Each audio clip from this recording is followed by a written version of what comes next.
Greetings, city schools, families, friends, and staff members who want to join this town hall. Welcome to our latest town hall as we march towards the opening of schools on Tuesday, September 8th, 2020. We're really excited. There's a lot of great work happening in city schools. And tonight we're here to answer some questions about that with none other than our Chief of Staff, Allison Perkins Cohen. Allison, how are you doing? I'm great, Andre. I love being here with you. And I love being here with our family. So thanks for having me. Great, Allison. We're happy that you're here. And again, no matter if you're on Facebook, Twitter, YouTube, or if you've joined us on Zoom through our friends at ASCI Translations, we're happy to have you, and we want to hear your questions. So what I'd like you to do is in the comments section of whatever platform you're using, submit your question. I've got my team, my communications team monitoring those sites. They'll elevate those questions to me. Then Allison and all the experts you can't see who are not on screen will make our best effort to answer them. Not Sarah, I just saw somebody come online and that's the name that popped into my head. Allison, the last hour or so has been a fairly busy one here in Maryland. So I'm going to give you the floor and let you welcome our folks and have some opening comments. That's great. Thanks, Andre. Like I said, I'm so happy to be here. I love these events and I love the way the team and Andre host them, and it really makes it a positive experience for the community and for all of us who get to participate. So thank you for doing that for us. This is Welcome Back Week, so we're really excited. This is the week that we're welcoming back many of our school staff members as well as some North Avenue based staff, and so we're excited to get back to our purpose, which is preparing to educate students. So we're excited about that. So teachers and 10-month staff returned yesterday to start professional learning, and I want to give a big shout out to the teachers who really have been engaged at high numbers in professional learning, and really shout out to them. We're looking forward to the next few days with them as well, and just like we saw at the end of the school year last year, we're just seeing really high levels of engagement of our teachers who really are committed to getting it right for students and getting the tools they need to be successful. So we couldn't be more appreciative of that. So thanks all to our teachers for engaging with us today. And then I also, our first day of school is September 8th, so we're all moving really, really quickly to that deadline. It's coming so fast. We are starting in a 100% virtual environment for all students, and we're really looking to creating virtual learning and experiences that provide our students with the rigorous, engaging learning that will prepare them for the future. We have issued, if you haven't seen it yet, we've issued our reopening plan, which is called Closing the Distance. It's available on our website, and it has lots of information and probably answers to a lot of questions that our families might have. So as Andre was saying, today the governor and the state superintendent held a press conference where they were really focused on encouraging school districts to find ways to safely reopen for some in-person instruction. While we are opening 100% virtually, we are continuing to plan for safe ways to engage students in in-person learning options when conditions allow later this fall.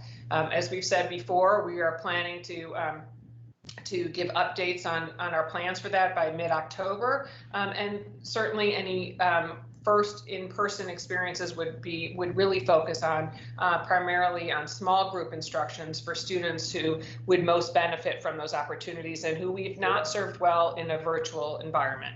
To that end, I want to give a shout out to Lara Ohanian on our staff and the more than 50 staff who volunteered to participate in our incredibly successul in-person summer learning program this year. So that thanks to that group, we had about 200 students who were most impacted by distance learning. We worked to really identify students who had not really engaged successfully in the spring, and we engaged them in in-person opportunities in July and August that the students really enjoyed, the staff really enjoyed, and were really meaningful experiences for those students. And so I think we feel really good about that opportunity, the standard operating procedures we put in place to keep students and staff safe really worked well, and those are really positive experiences. So I can't say enough to the staff who volunteered for that work, and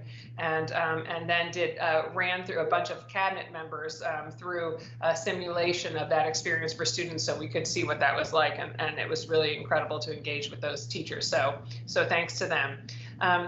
At the same time, I want to say that we've also been receiving some feedback about our plans for virtual learning, and some concerns about whether the online synchronous learning is too much for teachers or for students. And we are asking a lot from our teachers in the virtual learning, and that's why we scheduled those additional 8 days of professional learning prior to the start of school to give teachers the support to engage in that. But we know that this is really important. We know that the circumstances in the spring, when this situation was thrust upon us, that many of our students just we did not engage as effectively as we would like to, and we also have to keep in mind that it's our students who are among those who are making some of the greatest sacrifices to protect communities during this crisis. And it's our collective obligation to provide learning opportunities that really engage our young people, nurture their curiosity, foster their academic success, and provide opportunities for the connectedness with adults who care about them. On that note, I have a personal story, actually, that when I came home from work 2 days ago, I drove up to my house and saw people on my porch, and I was confused as to who it was, and come to find out that it was the librarian from my kids' school had come to show up and engage with them and bring books to my youngest son to help him with his IB project that he's working on, and then also engage with my older son, who graduated 2 years ago, but she brought him cookies too. So I know our teachers are really engaged in making those connections with students, and huge shout out to Ms. Berg, who came to my house, but so I know so many teachers are really working hard to engage students, and so I can't say enough about that. One other reminder is about immunizations. So even though we're opening 100% virtually, all students are still required by law to comply with the appropriate immunizations for the first day of school. Please contact your primary care physician if you need immunizations. You can also connect with the City Health Department, or the Rails Clinic at KIPP Baltimore is also providing immunizations to any city school students. Both the Health Department and the Rails Center at KIPP require advance appointments and take appointments on weekdays between 8 and 5. So please work to get those appointments made for your child. If you want more information, you can call, no text, but 410-793-7263. We are also doing online registrations for students this year, so please visit our webpage and click on the registration link if you need to register. And for those who have limited technology, there is some in-person enrollment you can make appointments for. And then, speaking of online, we are making laptops available to students, and some of our schools started the school-based distributions of devices again this week. And so your schools will be reaching out to you about their schedule for distributing devices. And last reminder, please remember to wear your mask, whether you're coming into the central office or whether you're going to one of our schools. In any of our buildings, please remember that you need to be wearing a mask for the safety of yourself and others. So that's my opening. Thanks, Allison. That awkward pause is what happens when you're fumbling around for the mute button, but you just can't quite get there. All right, Allison, thank you for all that. That's all great information. I hope you guys were taking notes, and if you weren't, you'll be able to watch this recording tomorrow and get those great announcements again. But let's talk about the governor's announcement just a little bit more, Allison, because we're seeing a lot of questions. I think that might be why a lot of folks came to visit us tonight, and we're glad you did. So I'm just going to ask you some questions to get us rolling. I guess, Allison, our first question is, what happens when October 16th comes? Does the governor's announcement today, does that impact our thoughts on making a decision related to hybrid learning on October the 16th?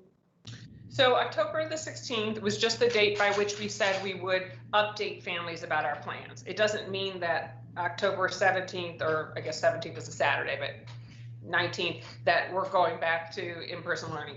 We just wanted to give some comfort to folks about some level of expectation about by when they could expect to hear any future plans on that. So we hope to actually get probably an announcement earlier than that, but at least by October 16th, we're watching the health indicators and the current situation with health in the community. We're working with our health advisory group, and that we hope to have some announcement by then. I think with the governor, I don't think that the governor's announcement makes a huge change for us right now. We were already working hard to try to figure out options for some small group instruction for students. So we do think that there are students who in-person opportunities are really going to make a difference for them. And so, probably we would focus those opportunities on students who are particularly behind or who really have not been served well in a virtual environment, special ed students, English language learners. Those are some of the students who we would try to create some ways that they could engage in person. Won't be a lot. We're going to have to start it small because we really, in order to effectively keep staff and students safe, it has to be fairly small. But those are the kinds of opportunities that we've been thinking about and that we tried out in the summer that were quite successful. So those are the kinds of things we're thinking about. Thank you, Allison. And again, we're getting a lot of questions about that, so we're really going to need your input. And thank you for answering that question. The next question of the meeting that we've received is, so Allison, are you saying that Baltimore City's going completely virtual? That's not what I heard. It'd be good for you to make sure that folks didn't take it that way. Yeah, so we are starting out 100% virtual. That is correct. All students are going to be engaged in virtual learning. That's the way we're starting. And there will always be a virtual learning option for families too. That's another thing that we've said, is that we wanted to keep that, at least for the foreseeable future, we're going to have a virtual learning option for families because we know that some families that's going to be really important to them. But right now, all students are opening virtually, and then, like I said, we're going to look at ways to create opportunities for small group instruction for some groups of students. But no, as a school system, we are starting virtual. Thank you, Allison. You're doing great. And we're already getting feedback from the audience that they're very appreciative that you jumped right into that pool and began answering them questions. On to the next one. Allison, were there any known COVID cases related to summer school? Yeah, were there any? So no, I don't. I believe not.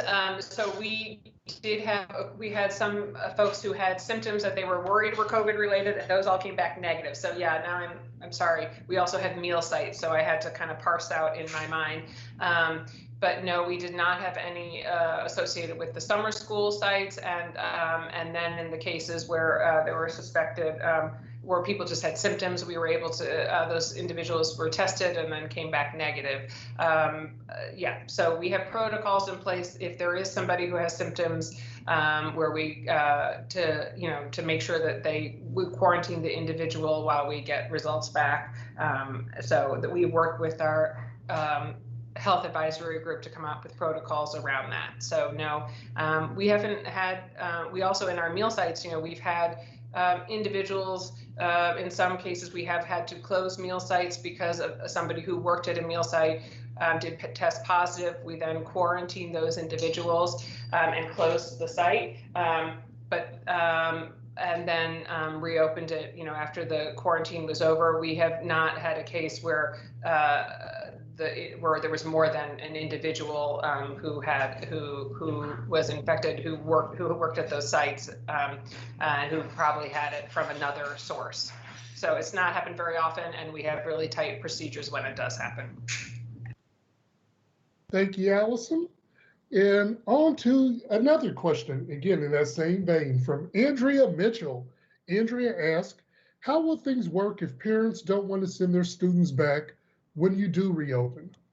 Yeah, so that's a great question, Ms. Mitchell. Thank you for asking it. And so we are going to keep a virtual option available. We know that there are families who they're going to feel more comfortable that way, that's the way they want their child to engage. And there are some students who have, compromised health situations where they really need to remain virtual while we're in this COVID crisis. So we will have virtual options for families who feel most comfortable with that in the next few months. Thank you, Allison. We're going to take a quick break from the reopening questions just to answer some more day-to-day questions. And the first question that we have is related to homeschooling. And this person asked, they're looking for ideas when it comes to homeschooling multiple kids and having to work. Now with you, Allison, you have Janice Lane, our Executive Director of Teaching and Learning, and also the host of a very good pre-K and K virtual roundup that we host on Wednesdays at 5:30. So Janice, do you have ideas for parents who are looking to provide some sort of instructional support at home due to the fact they have to work? Sure. So thank you, Andre. We definitely understand that families have to work. And we are doing a lot of supports that actually will support their students and support families to find that time. Some of the most important things are really creating a routine and a structure for the students so that they know what parts they're doing when. So we've been talking quite a bit about synchronous learning, which means time with the teacher, where you're really engaging in live instruction. So doing that, we are also taping and recording those lessons so that if a student cannot participate, a family can watch it later in the day, do it together, work through those examples together. There are also opportunities that we will have that each content team is providing resources to really help parents know what to do. You mentioned the pre-K and K last night session that we did with the Roundup. And in that session, families learned that even PE and art will be sending home weekly guides, monthly guides, so that families know what to do with their students when they're at home. There's also several activities coming out of our Family and Community Engagement Office where we'll have ongoing family institutes and different sessions where families can come, learn more, get additional supports to really not only help, but really instruct their students through the time as we are working in this virtual space. Thank you, Janice. And by the way, if you attended the pre-K virtual roundup yesterday, we had some challenges at the beginning, but what I want you to do is to go to YouTube at City Schools TV and watch the video from yesterday's presentation about pre-K and kindergarten education in our district and what we're going to do this school year. We're really excited. I want you guys to tune in, get informed, and leave your questions so we can get them answered in due time. Now we're heading on back to a question about flu shots. Dr. Sarah Warren, I need your help. Bean Daniels is asking, are schools doing in-school flu shots? Hi, Andre. Nice to see everyone this evening. We don't do flu shots across most schools. I believe that the schools with the school-based health centers may be able to provide them, but I'm actually just trying to get a quick answer for you on that right now. So as soon as I have that, I'll let you know. We're still, okay, the answer back is that we're still trying on the school-based health centers. So that one's not clear yet, but no, it would not be across most schools. And if we do get them in the school-based health centers, we will make sure to communicate that out to the public as soon as possible. But for now, I would assume that if you're trying to get a flu shot, you should go to your physician or your pharmacy or your normal location. Thank you, Dr. Warren, for being timely and for being a great teammate as always. I appreciate you. Now, Allison, Chief Perkins Cohen, we've got a couple more questions related to reopening. I just want to pose those to you. And we also have our experts here if they need to jump in. We're asked, will there be a whole year virtual option for parents who are not comfortable with sending kids back at all this school year? Yeah, so I think as long as we are in this this health situation where COVID is a challenge and it's posing health risks to the community, there will be a virtual option for. So if that is for the year, then there will be a virtual option for this year. Thank you, Allison, for that. And now moving on to our next question, we have, what about rapid testing at individual schools? When we do choose to reopen our school buildings, are we investigating the use of rapid testing to keep everyone safe?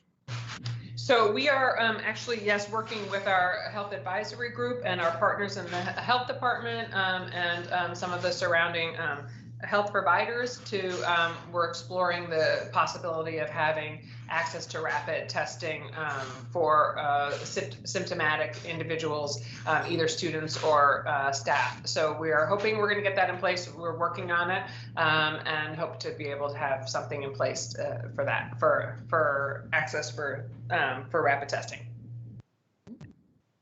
Thank you, Allison. Now we have one of our frequent visitors, Keegan Montgomery. Hi, Keegan. Good to see you again. He asked, or we're being asked, is there a COVID case at a school? If there's a COVID case at a school with a small group, will the community be informed? I can kind of answer this because it falls into my bailiwick as a communications guy. Keegan, the answer is yes. Whenever there's a COVID case that happens at a school, what we've tried to do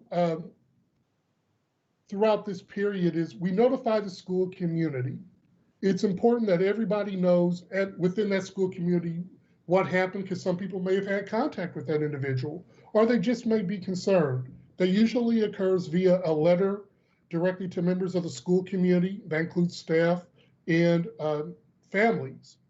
So yes, if there's a COVID case, it's been our procedure to notify families as soon as we know, families and staff, as soon as it's a confirmed COVID case. And then we go forward from there. Allison, is there anything you want to add?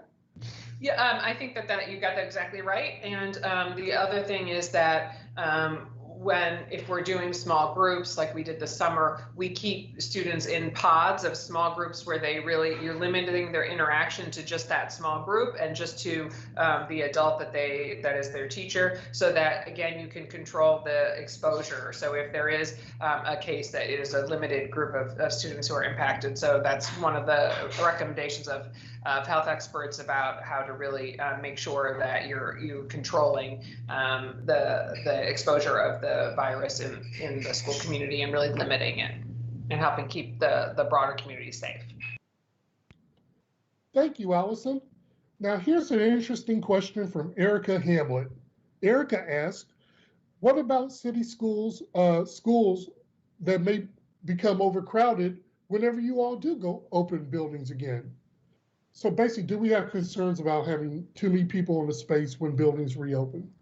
Yeah, so it's a great question. And so when we go back, any in-person work we do, you have to do it in a way that you're really limiting the number of people in a space in order to give the space that you need between desks to allow that social distancing. So we said we would keep 6 feet between desks and to allow, again, those small pod structures to work. And so that's a key part of any safe reopening plan. And so that's why when we talk about small group instruction, we're talking about very small groups of students with an adult. And if we were to do, even when we've talked about our hybrid model, our A day, B day, first of all, there's a group of students who, as we've talked about, we're going to keep a virtual option. So remember, there's we think a significant number of families who are going to choose that option because they feel better about that option. So those families would be, would be at home virtually. And then of those that want an in-person option, if we get here, I just want to keep caveating, we're not anywhere near here, but we're getting questions about it. So I'm just trying to give people the landscape of how it could work if we got to hybrid, and we are nowhere near there at this point. But if we did, there would be the virtual group, and then for those who wanted the in-person option, there would be a hybrid option. And the way we've talked about it is an A day, B day, where half the students in in the class that have chosen in person would be there one day, and then, or the first 2 days of the week, and the other half would be there another 2 days in the week. And so at any one time, you would only have half of the students who are choosing in person. And so again, when you've taken some students off the top who are virtual, that gets to be a smaller group. So overcrowding would be a real problem, and that's why we would have to carefully make sure that we were in a situation where you could have a socially distant classroom where of students that did not create any crowding situation, because Erica is right that you cannot have a crowding situation and have any in-person experience. So that is absolutely right, and that's why any plans we would make would make sure that it was small groups with social distance, safe social distancing, and masks. Thank you, Allison, and thank you for that flag again. As far as we're getting a lot of questions about what if when you reopen. Right now, September the 8th, we're going to reopen virtually. So not that we're not planning ahead, but as I tell my kids, you got to eat what's on your plate first. And that means reopening the buildings virtually. And we got a lot on our plate right now, Andre, so let's just eat that first. Yes, a lot of it. And speaking about some of it, I have Dr. Lynette Washington with me. She's joining us via audio, but that's okay because we really need to hear her voice. Dr. Lynette Washington is our Chief of Operations. Dr. Washington, how are you doing? I'm doing well, Andre. How are you? I am fine. It's great to hear your voice. And I've got more than a few questions for you, so I just want to try to ask the 2 or 3 that we have. You ready? Yes, I'm ready. All right. First question. Will schools have proper cleaning supplies, Dr. Washington? Yeah, so first of all, good evening, everyone, and I apologize, my camera is not working right now. But to the question of will schools have cleaning supplies, yes. So as district office, we're providing all schools with a set of cleaning supplies for them to clean surfaces, for them to clean floors, and any other areas that they need to clean or spaces within the buildings. We are providing that to schools.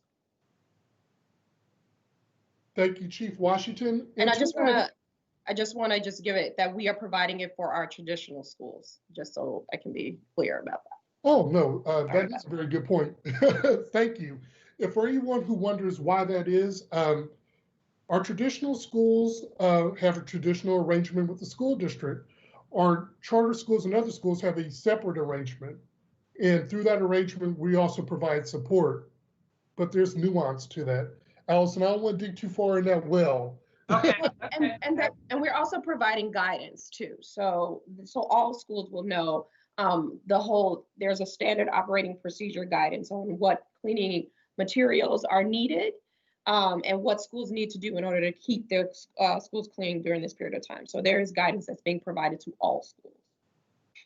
All right. And Dr. Washington, to that end, we've received a few questions about supplies, personal supplies, hand soap, towels. We've got that covered too, don't we? We do. So for our schools, for traditional schools, we are providing hand sanitizers, paper towels, all of those different items that are going to be centrally provided to all of our schools to support for any small person groups that they have, and then also for the hybrid model whenever that happens. All right, you're a champ, Dr. Washington. We got one more, and this is one that you've addressed in other town halls, but it's come back again because Teresa Stevens, one of our good friends, she asked a question about it. Are school buildings being evaluated while they're empty to confirm that they have good ventilations or that they're prepared for the implementation of security measures, or safety measures rather? Yeah, so to Teresa's question, yes, we have been evaluating our schools across the board. We are upgrading the filters within our AC buildings, and we are looking at ensuring that all windows can open in non-AC buildings and providing other things such as air purifiers for those facilities for air filtration. So yes, we're doing an evaluation, looking at classroom spaces, all of those different things as we prepare. Dr. Washington, thanks for being on board tonight. We might have some questions for you later, but we want to make sure we got those addressed. Thanks for answering those questions for the audience. Now, my next question is for Janice Lane, again, our Executive Director of Teaching and Learning. Janice, the question that we have is from Gretchen Nelson. When are we going to be able to see our child's classes on Google Classrooms? I'm not sure that capability exists, but you would know better than I. Great. Thank you. And Gretchen, that's a great question. You will get more details around the availability of classes and the platforms that you can leverage at your orientation that schools will be hosting. So your school leaders and teachers will be reaching out to talk to you about family orientation events. And basically, as your child is working on Google Classroom, you have the accessibility to be side by side with them, see what they're doing, kind of watch in that learning. Also see the asynchronous learning assignments that are happening with students. So again, you'll have access, you'll get more information, as well as ways that you can support your student at home. Thank you, Janice. And don't go anywhere because I've got another one right behind that one for you. From Shamika Pebbles. Shamika asked, what if parents don't understand a student's work? What are some of the ways that they can contribute so they understand what the student's learning?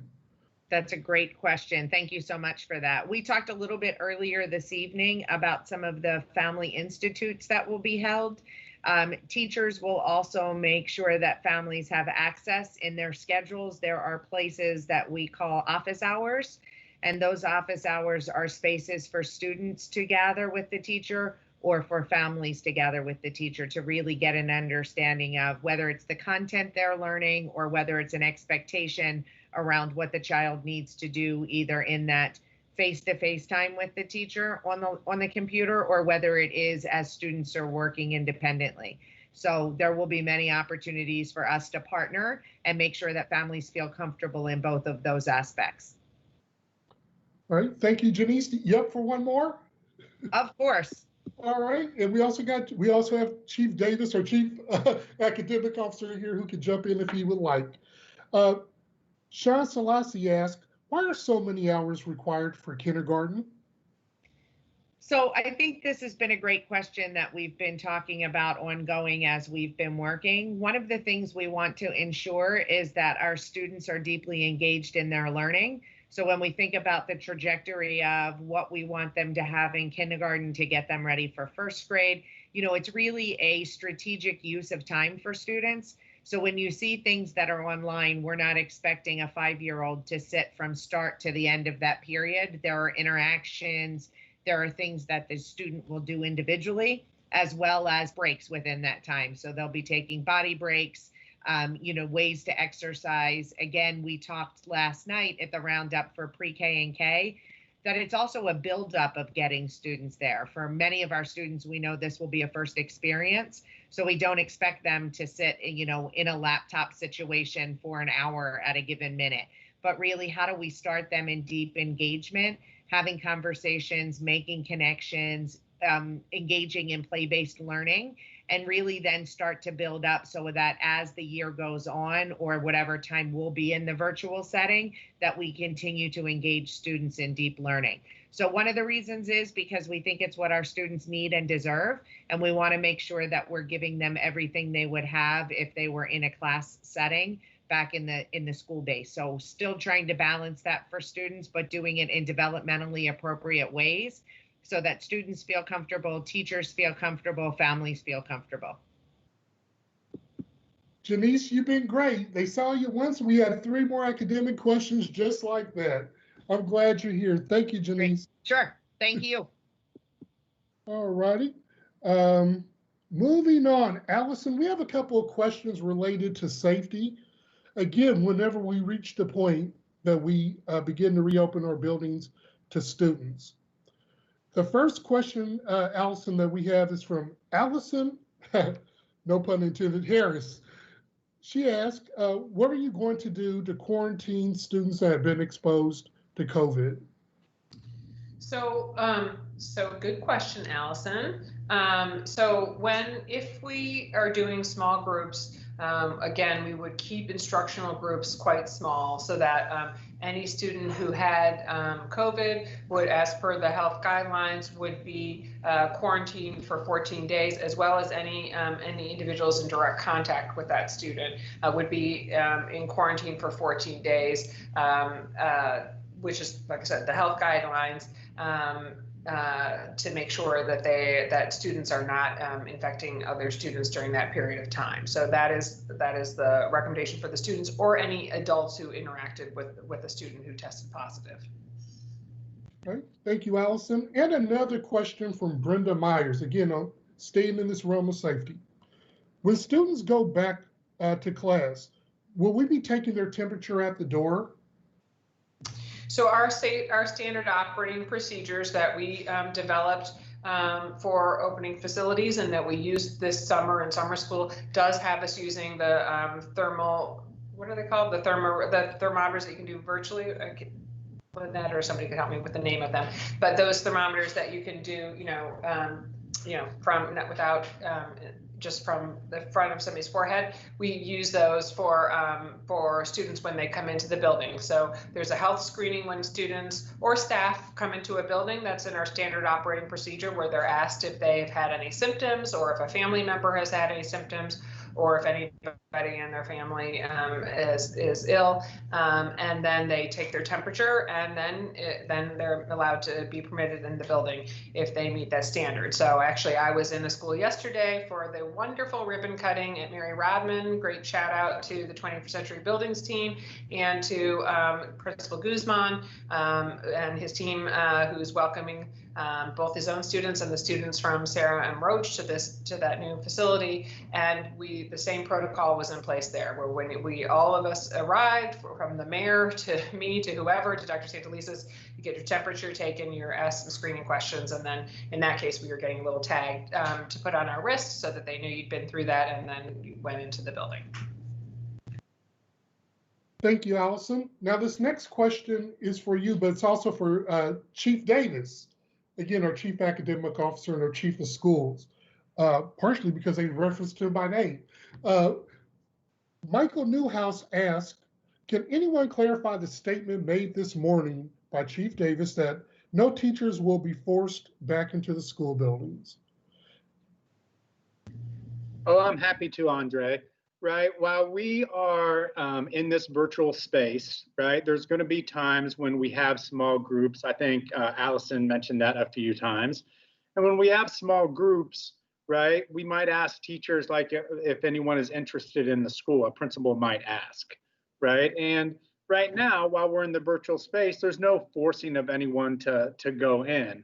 The truth of the matter is that there's been principals that have stepped up because their staffs have stepped up and said, hey, I'd love to do a small group, right? That's how we had so much positivity in the summer at Sandtown Winchester, at Bernard Harris, at our re-engagement center, at Renaissance Academy, at Fort Worthington, right? It's because we had teachers that stepped up and wanted to do that.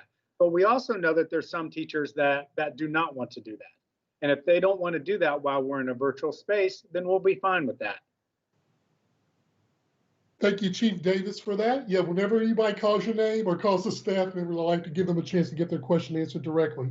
But now I have a different one, Chief Davis, that I know you can help us with. So don't go anywhere. We have a question from Nicole Change.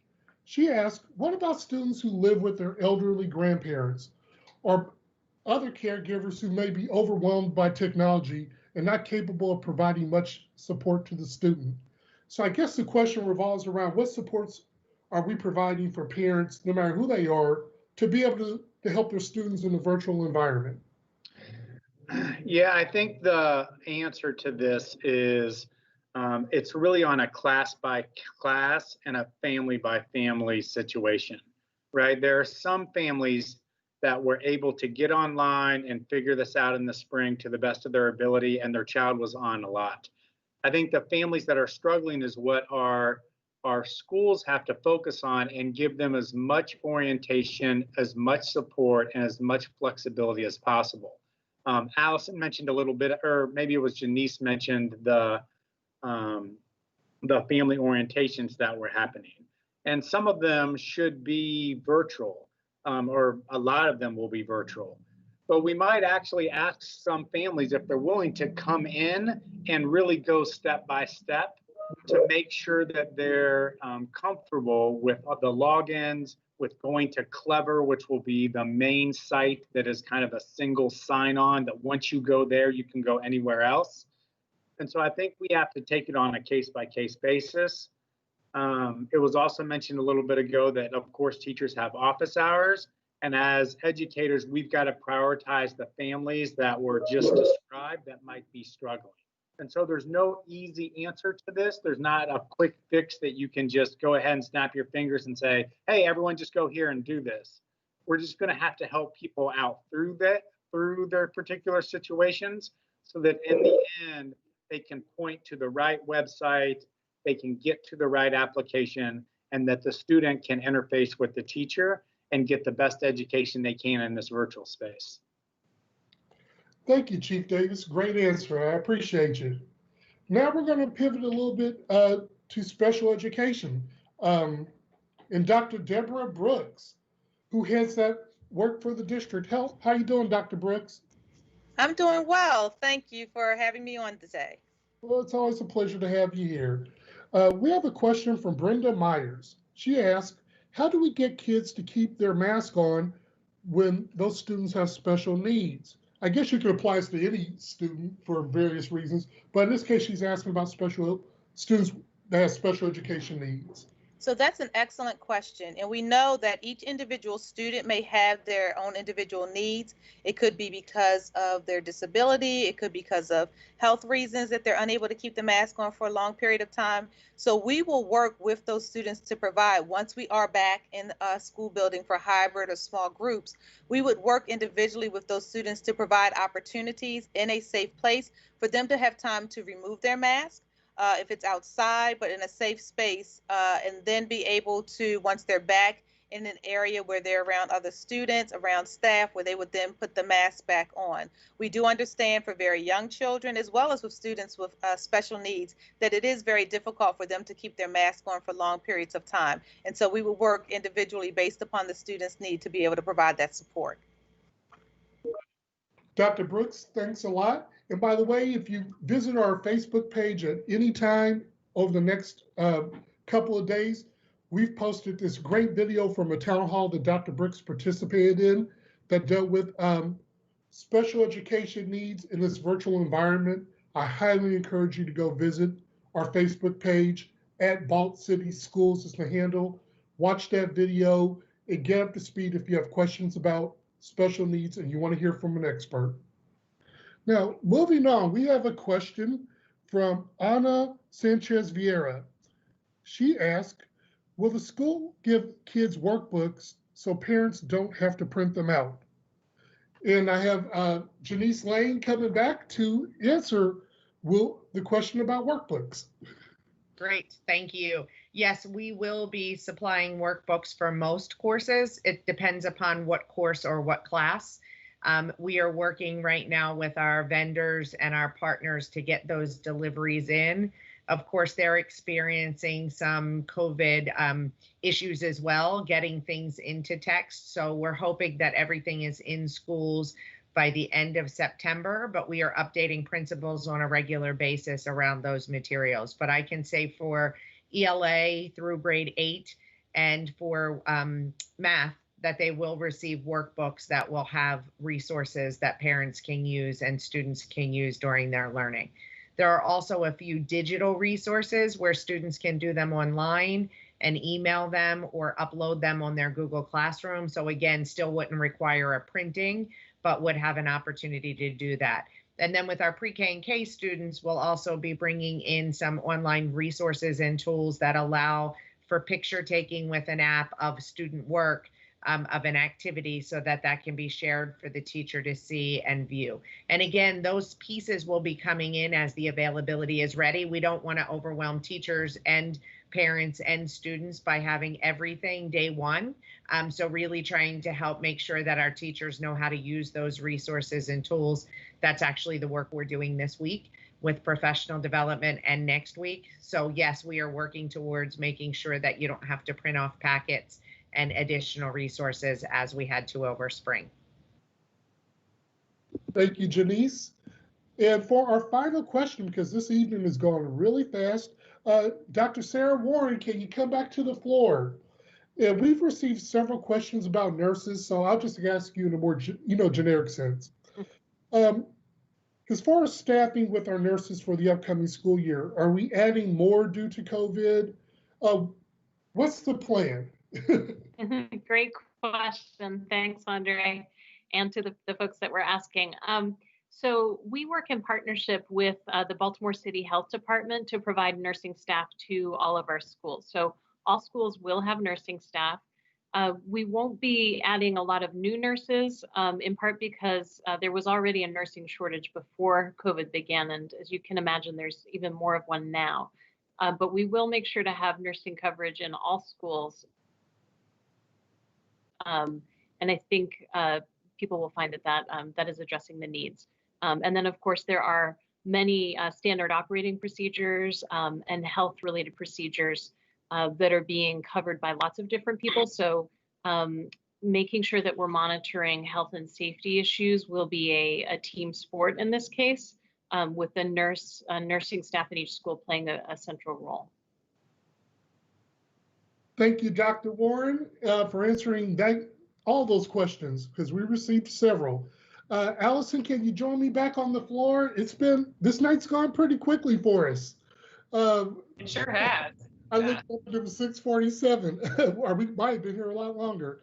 Allison, there's been a lot of questions tonight related to the governor's announcements. I want to give you an opportunity one more time for those folks who may have joined us late to understand how the governor's announcement applies to us. Yeah. And where are we going moving forward? Yeah, so we are still opening 100% virtually. That's what we think the current situation warrants in terms of keeping everybody healthy and safe.